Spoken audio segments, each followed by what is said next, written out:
Hola, ¿qué tal? Nosotros somos el equipo de Lab Libre Digital.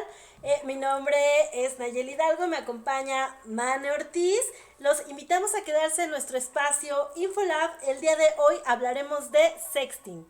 Así es, Nash. Y bueno, el día de hoy estaremos platicando acerca de principales riesgos, métodos de prevención y de la regulación relacionada con contenidos privados en el espacio digital. Bueno, como todos sabemos, la llegada de Internet derivó a una serie de nuevos fenómenos que se relacionan con nuestra actividad en la que a veces no sabemos qué diferenciar aquello de lo público con lo privado y que además nos invitan o que se han normalizado como prácticas de, digamos, entre nuestros amigos o con nuestra pareja, etcétera, etcétera, y que tienen referencia a la palabra sexting, pero hay otras que se derivan de ello y por eso es importante conocerlas e identificarlas para tomar mayor reflexión sobre cómo llevarlas a cabo o experimentarlas.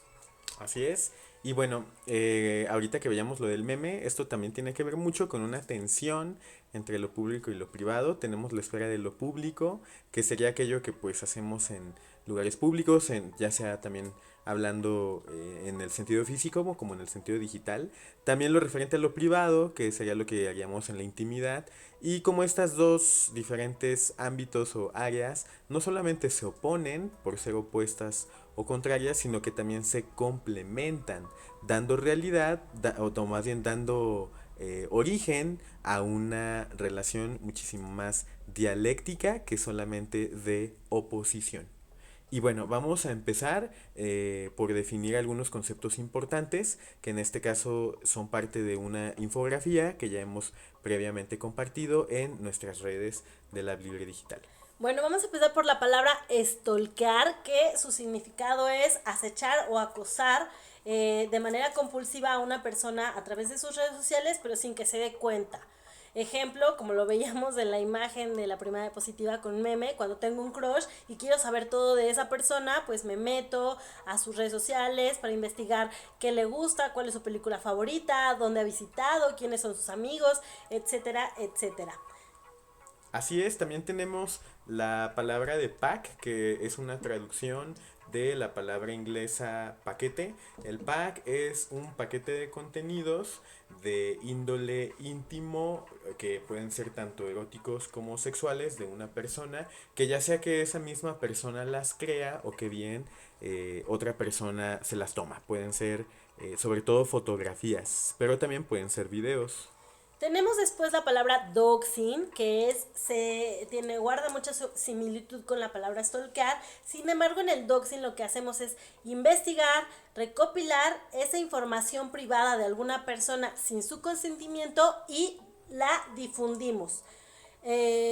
Por ejemplo, sigo con el ejemplo del crush, tomo su información y sin que lo sepa, a través de otra red, puedo utilizar sus imágenes sin su consentimiento.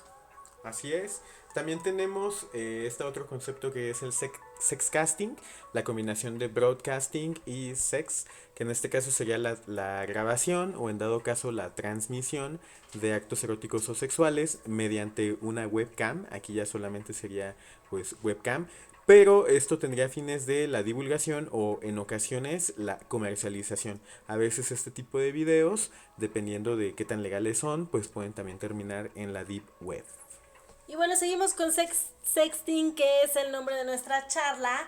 Como tal, su significado es la producción y envío de contenidos audiovisuales, eróticos o pornográficos mediante o a través de los dispositivos digitales. Es importante también señalar que más adelante veremos si esta práctica pues es buena o es mala, cómo podemos llevarla a cabo de manera segura, porque consideramos también el equipo de la Libre Digital que se considera un derecho digital. Entonces, bueno, más adelante entraremos en la polémica sobre esta práctica y sobre cómo podemos sobrellevarla o entenderla de otra manera. Así es. Y bueno, también tenemos el concepto de grooming, que en este caso ya existía antes de las tecnologías digitales, que implicaría esta práctica, que son una serie de técnicas de persuasión, pero también de hacer sentir culpable a los individuos, de manipulación psicológica, que realiza un adulto para buscar la confianza de un menor con fines sexuales. Este es un delito que ya existía, tanto como corrupción de menores como acoso, pero en el contexto digital, pues bueno, toma o adquiere diferentes tintes con la utilización de perfiles privados y también de toda una serie de nuevos recursos. Bueno, después tenemos en otro concepto el ciberbullying, que ya muchos seguramente han escuchado ese nombre.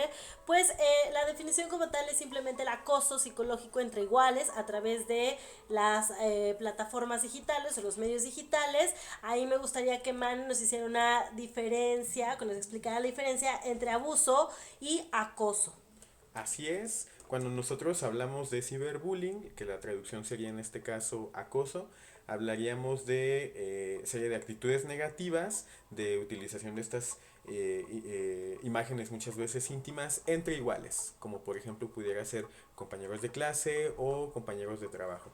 Por otro lado, cuando hablamos de abuso, estaremos refiriéndonos de autoridades, ya sea profesores, ya sea jefes laborales, que en este caso cometen un abuso con estudiantes, con trabajadores y que finalmente tiene un tinte distinto. Entonces es importante distinguir entre lo que es el acoso y el Abuso. abuso.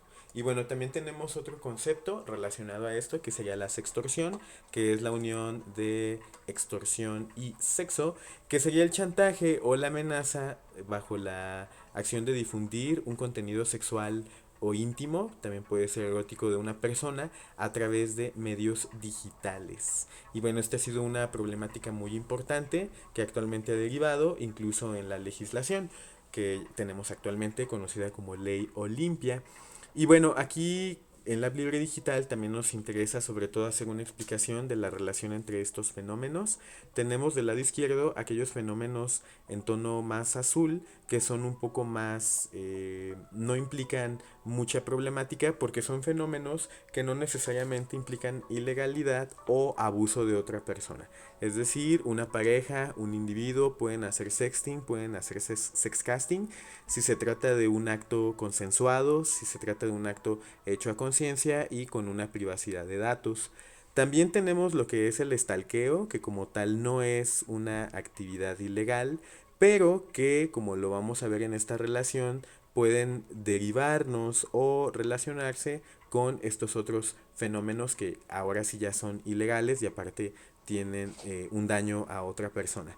Sexcasting, sexting y stalkeo pueden producir un pack, es decir, un paquete de estos contenidos privados, que como tal tampoco no sería el pack por sí mismo un producto ilegal, pero cómo se utiliza ese pack también ya nos puede derivar en doxing, si es que lo damos a conocer de una persona, también puede derivar en bullying, en este caso, o en estos otros que ya son también más complejos y peligrosos, como lo sería el grooming y la sextorsión. Vamos a ver cómo estos otros fenómenos que ya están en un tono más rojizo, lo que implica que ya pues implican más gravedad, más problemáticas, están relacionados con otros delitos muy fuertes o típicamente también catalogados como delitos graves en la mayor parte de los códigos penales federales del mundo, como lo son abuso infantil, explotación y trata de personas. Entonces hay una serie de relaciones entre estos fenómenos que nos hablan de cómo hay barreras o fronteras respecto a lo ilegal o lo legal o lo ilegal, y también lo debido o lo indebido, que hay que considerarlas. Es importante hacernos esta pregunta, ¿hacer sexting es malo? Es malo. No, depende, sí, de qué. Es correcto. Bueno, en la libre digital no nos interesa tomar una postura prescriptiva, es decir, nosotros podemos decir que el sexting puede ser tanto bueno como malo, pero esto va a depender. Dependerá el hecho de que sea malo, perdón, de que no sea malo, de los beneficios que le dará a la persona o a un grupo de personas o una pareja, o bien dependerá de que sí es malo, de los riesgos. Y esto depende de tres elementos. número uno, del nivel de conocimiento y dominio que se tienen de las tecnologías, tanto de los dispositivos como de las aplicaciones o páginas web que utilizan las personas, también de la cultura moral, es decir, de la sociedad donde vivimos y de las propias decisiones éticas ya a un nivel individual, y finalmente de las normas sociales y las reglas legislativas de cada sociedad, porque ya hay un espectro de leyes que también coaccionan o coercionan las acciones de las personas. Entonces, el sexting o hacerlo o no hacerlo dependerá de estos elementos o de estos diferentes niveles, y ello implicaría pues producir una reflexión. Finalmente, como en la mayoría de los casos imperan a veces los riesgos sobre los beneficios, vamos a dirigirnos a ellos. Es importante tomar, justo como lo mencionaba Mane, reflexionar y saber y entender por qué existe. A veces suelen ciertas personas ser víctimas con mayor facilidad de estos ahora llamados delitos de violencia digital contra la intimidad, pues porque muchas veces existe un bajo autocontrol, bajo autoestima, un deseo de aceptación, no nada más de una sola persona, sino de un grupo completo. Cuando no tampoco sabemos percibir la diferencia entre qué información debe de ser pública y qué información debe permanecer privada, pues es muy fácil pues ser como traspasar esa línea y ser víctimas de la confianza. Un ejemplo, cuando hablamos con jóvenes nos gusta mencionarles que actualmente pareciera que la nueva prueba de amor es compartir el pack. Entonces, ¿qué sucede cuando mi novio me obliga, o bueno, es decir, me presiona más bien para compartir estas imágenes, ese tipo de imágenes, y yo no tengo una capacidad de decisión, no soy reflexiva o crítica sobre esto, tengo una baja autoestima y deseo que me acepte esta persona, pues es fácil que pueda compartir la imagen sin saber cuáles son las intenciones que pueda tener, ¿no? Esto en un ejemplo general. Sin embargo, ¿qué pasa? Siguiendo con este ejemplo, pues hay una serie de consecuencias que pueden derivar, y no nada más lo menciono como en jóvenes, también puede darse en adultos. ¿Qué pasa? Pues cuando justamente esta persona, si el caso de un novio empieza a presionar, empieza a chantajear, ¿no? A lo mejor cortan y con el fin de que regresen o obligarla a regresar a esa persona, pues empieza a haber un poco de estrés, empieza a haber presión, y eso deriva a estrés, a depresión, a hacer actos impulsivos, abuso de sustancias, suicidio y sobre todo implicaciones ahora jurídicas, delitos, ¿no? Que ya ahora están pues tipificados y que se castigan o que se multan por este abuso. ¿Qué pasa? ¿Quiénes son los más vulnerables en el sector social en estos casos? Pues tienden a ser personas con orientación sexual distinta, con una religión diferente, y también las mujeres adolescentes, o en general las mujeres y los otakus. Así es. Y bueno, aquí vamos a ver cómo muchas de estos riesgos y consecuencias, pues los vemos ya manifestados en notas informativas, como este de un adolescente que suicida y estaba relacionado con sexting y ciberbullying. También las redes de packs, que anteriormente se mandaban a través de WhatsApp, pero ahora se utilizan Telegram, algún otro tipo de servicios cifrados, en este caso la red orquestada por maestros en la Universidad de Coahuila, que también participaban estudiantes y en donde estaban involucrados muchas facultades, varias facultades, y bueno, finalmente esta gran representatividad de jóvenes y sobre todo de niños que han participado en la elaboración de sexting. Hablamos de 4.047.776 entre 12 y 14 años de edad, que en algún momento han enviado o han recibido fotografías, y bueno, muy importante, de extraños, ya sea desnudos o semidesnudos. También tenemos el caso, para ilustrar el fenómeno del grooming, el caso de Alex Intec. En este caso tenemos el mensajeo que realiza Alex Intec con un influencer inglés a través de la plataforma de Instagram mediante mensajes de inbox, y finalmente Alex Sintek establece una confianza precisamente para dar a conocer que es una persona famosa, que es reconocida Para buscar admiración, en ¿no? Latinoamérica, sobre todo para buscar admiración, y finalmente lanza un comentario inapropiado al influencer. El influencer no se siente cómodo, él le dice que es atractivo, y ahí de ahí se deriva todo el resto de la situación, porque Alex Sintek intenta hacer sentir culpable a este joven de quererlo denunciar o de exponerlo, precisamente sobre la idea que esa es otra de las técnicas que son utilizadas por adultos que realizan grooming, producir esta culpabilidad y producir esta sensación precisamente de culpa o en una instancia de admiración, que es más bien una manipulación psicológica en los menores a los que abordan. ¿Qué pasa? Ahí también tenemos la presencia del sexting criminal, como ya lo habíamos mencionado anteriormente. Las mujeres son un sector muy vulnerable frente a estos fenómenos. Pero ¿por qué? Nosotros nos preguntamos, ¿por qué sería? ¿Por qué las mujeres? Pues vemos que existe en México un gran problema de género en el que la mujer termina siendo cosificada como un objeto, y por de ahí que la demanda, ¿no?, de packs o de que se vendan o a través de WhatsApp y estas plataformas, pues la mayoría de las veces son imágenes de mujeres. Tenemos en un ejemplo como digamos más general lo que ha sucedido con algunas actrices famosas, y es decir, nadie está digamos eh, exento, nadie está exacto, libre. nadie está exento, libre, ¿no?, de poder convertirse en víctima.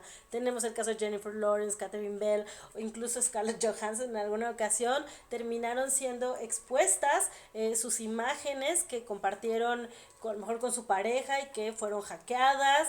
Y ¿qué sucedió? Pues al final estuvieron en el ojo del huracán y criticadas, juzgadas, como si este acto fuera algo totalmente malo. Y bueno, vemos que entonces hay un problema de género, una falta de reflexión sobre el tema. Sin embargo, hay una gran lucha de activistas para poder cambiar estas percepciones, que justamente a través del sexting deje de convertirse en una práctica que genere dinero para una industria pornográfica.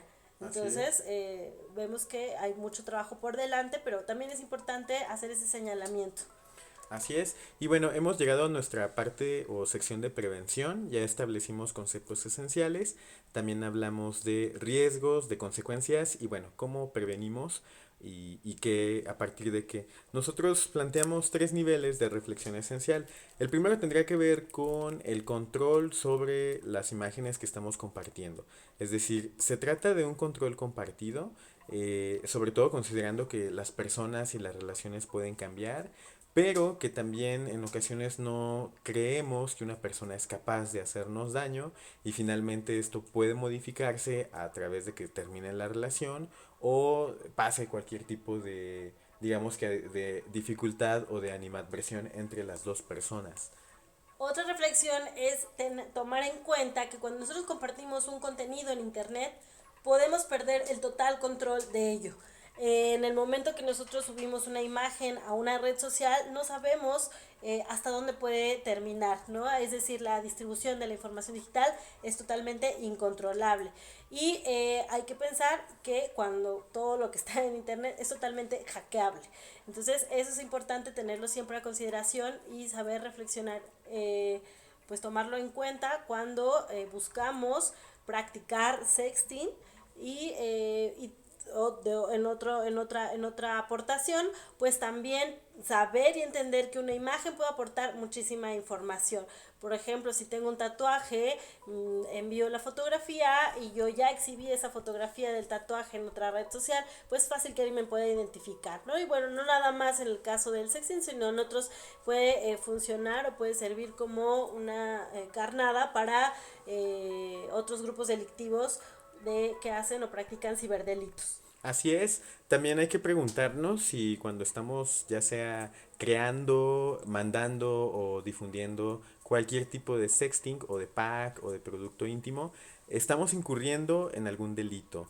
Incluso si lo recibimos, ¿no? Dependiendo de la naturaleza de la fotografía, de las características de las personas que también salen en esas imágenes. Entonces lo ideal es siempre borrar o eliminar las imágenes que no están destinadas a ser difundidas para evitar su distribución y llegar a pensar, también a reflexionar a manera de prevención, qué sucedería si nuestras imágenes privadas o de alguien que conocemos llegaran a circular o es publicada sin nuestro consentimiento. Esto sobre todo para considerar qué cursos de acción podemos hacer y cuál es el espectro ya legislativo sobre el cual podemos apoyarnos. También hay una serie de sugerencias relativas a sexting seguro que en la Libre Digital pues queremos compartir. En este caso, el empleo de contraseñas robustas o difíciles, utilizando diferentes caracteres como lo sería mayúsculas, minúsculas, números, guiones. De igual forma, evitar que la foto muestre nuestro rostro. O en el caso de que si hacemos sexting a alguien más, no tomar una fotografía que muestre su rostro, asegurarnos de que la imagen no lleve coordenadas de geolocalización, borrar siempre las imágenes. De igual forma, cuando termina una relación, es muy recomendable pedirle a la expareja o a nuestro exligue que elimine todas las fotos sexuales con mutuo consenso. Y finalmente considerar que toda oferta implica una demanda, entonces jamás es pertinente consumir, pagar por recibir este tipo de imágenes, porque en la medida en que se producen estas redes de obtención de estos packs, pues se da esta secuencia de oferta y demanda. Esas serían algunas de las sugerencias de sexting seguro. En otra tenemos también los programas y las aplicaciones que se pueden utilizar para practicar un sexting, digamos, con mayor seguridad, que en estas imágenes no sean tan fácilmente hackeables. Existen varias aplicaciones como Config, Wickr, Signal, Chat Secure, que algunas de ellas son gratuitas, otras son de pago, pero lo que hacen o ayudan es que encriptan estos mensajes, por lo tanto es más difícil que puedan terminar hackeadas. Por ende, nosotros no recomendamos utilizar ninguna plataforma comercial como Facebook o WhatsApp. Así es, eso sería lo importante respecto a una, un manejo importante de mensajería, ¿no? Más seguro.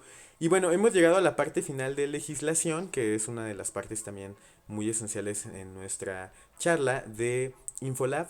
Y bueno, nosotros partimos de la existencia, así como ocurre en México, como en muchos otros países, de un código penal federal que castiga de manera muy enérgica, considerándolo como un delito grave, a la pornografía infantil.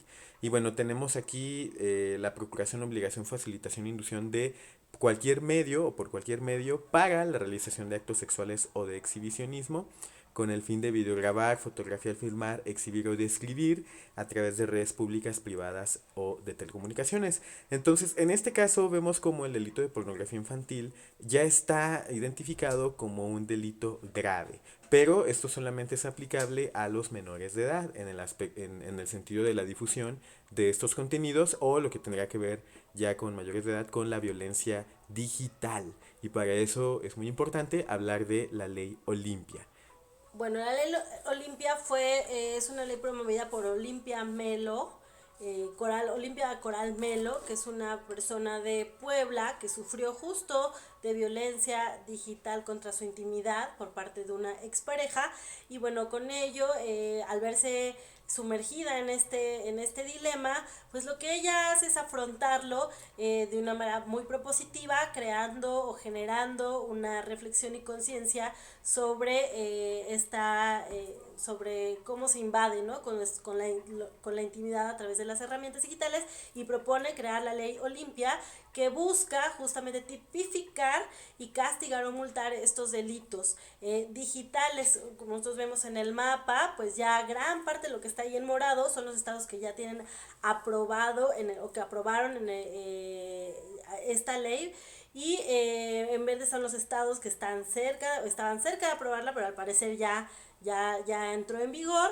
Pero vemos algunos como Quintana Roo o Por ahí estaba Jalisco también, pero ya también, Durango, ¿no? Pero ya también Chihuahua. entró, ajá, que no habían considerado Chihuahua, que no habían considerado Tamaulipas también, creo está ahí, que no habían considerado o no han considerado en su agenda política la propuesta de la ley Olimpia. Sin embargo, vemos que hay un gran progreso en cuanto a tomar en cuenta este tema dentro de la ley para que pueda ser regularizado. Me gustaría, Mane, que nos hablaras de esos estados que ya aprobaron justo entre el 2019 y 2020 Así esta es. propuesta. Desde la publicación de este mapa que vemos a la izquierda, del 16 de octubre del año pasado, que donde prácticamente había 13 estados que ya la habían aprobado, actualmente se han sumado 7. Tuvimos Aguascalientes en octubre del año pasado, Hidalgo, Ciudad de México y Tlaxcala, que por cierto estaba pendiente por presentarla al tiempo del mapa, ya la aprobaron también. Y en el caso de Sinaloa y Colima también ya obtuvieron aprobación a inicios de este año. Sinaloa también era otro de esos estados que estaban pendientes por aprobarla. Finalmente Jalisco sesiona desde la modalidad digital en el marco de la contingencia para la aprobación de la ley Olimpia. Y bueno, tenemos por ahí solamente un estado que congeló esta ley, en el caso de Baja California.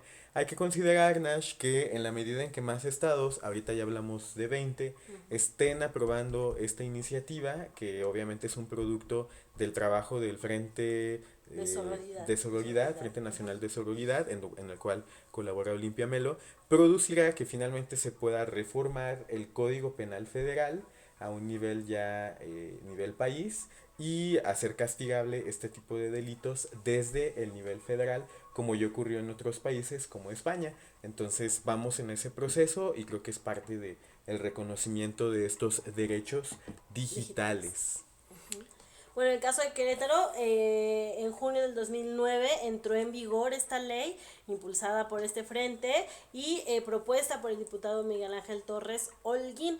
Mane, ¿cuáles son los castigos que quedaron estipulados Claro en que esta sí. ley? Para sexting sin consentimiento, así fue como quedó tipificado en esta ley, hay un castigo de 3 a 6 años de prisión y de 1000 a 2000 veces el valor diario de el UMA, la unidad de medición. Y también en el caso de la porno venganza, que eso implicaría que no solamente hubo sexting criminal, sino que también fue con fines de extorsión o de amenaza, como una especie de sextorsión, se impondrá tanto de 6 a 6 años de prisión o de 1000 a 2000 veces el valor diario de Luma. Cabe reconocer que este concepto de porno venganza está atravesado por una polémica interesante, porque la propia Olimpia Coral Melo, que es la activista que ha de alguna manera trabajado por la aprobación de esta ley, ella dice que no es ni pornografía porque no es creada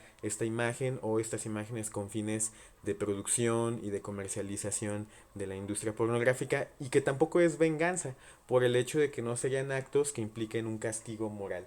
Entonces no es porno ni es venganza, en todo caso sería sextorsión, pero eso también es otro elemento interesante porque cada uno de los estados que han atravesado esta ley o que han de alguna manera la han aprobado tienen conceptos distintos en sus tipificaciones. Por ejemplo, hay estados que han tipificado el sexting, otros que hablan de sexting criminal, Criminal. como también Ujú. ya lo comentaba Nash, otros que han tipificado la sextorsión, en el caso de Querétaro, que fue la porno venganza, etcétera. Entonces, eso también es una variación legal que posteriormente ya en el nivel federal podrá quedar pues homogeneizada. Y bueno, ese es el caso de Querétaro, que vale la pena que desde junio del año pasado ya es castigable esta ley. Hemos llegado entonces con ello al fin de nuestro InfoLab. Como conclusión, nos gustaría dejarles algunas reflexiones que es importante que tomen en cuenta. Sobre todo buscamos que se interesen y conozcan a profundidad los fenómenos, los conceptos, que entiendan su relación, pues son eventos que suceden día a día y entre personas que nos rodean, ¿no? Puede ser nuestros amigos, incluso nosotros mismos podemos vernos en algún momento influenciados para participar o para poder experimentar algún fenómeno como estos o ser víctimas de algún fenómeno como estos. También, pues, también los invitamos a que decidan ustedes libremente, ¿no?, sobre cómo desean ejercer su sexualidad a través del ciberespacio. Hablamos de derechos digitales, entonces consideramos que el sexting puede ser un derecho digital, sin embargo siempre hay que tomarla en cuenta las consecuencias y los riesgos y las maneras de poder prevenirlo, ¿no? Las responsabilidades y que adquirimos en el momento de querer participar o participar en ello. Por último, nos gustaría que también siempre estén al pendiente de estos cambios legislativos que evidentemente pues pueden resultar en consecuencias y que a lo mejor un acto que pareciera algo inofensivo pues el día de hoy ya se castiga, ya se multa y bueno, pueden terminar en algún delito penal. Entonces bueno, los invitamos a que siempre tengan en cuenta estos eventos, estas reflexiones, estas críticas también. Esperamos, si tienen alguna duda o gustan complementar con algún comentario esta charla, pues ojalá nos puedan buscar a través de nuestras redes sociales. Así es, aquí tenemos nuestras redes sociales, nos pueden encontrar como La App Libre Digital en estas plataformas. Estamos en Facebook, en Twitter, en Instagram y en YouTube. Ahí compartimos información de actualidad relativa a cultura digital, privacidad, ciberseguridad y todos estos temas. Les agradecemos muchísimo por su atención en esta Infolab y nos estaríamos escuchando hasta la próxima con más contenidos. Gracias. Hasta luego.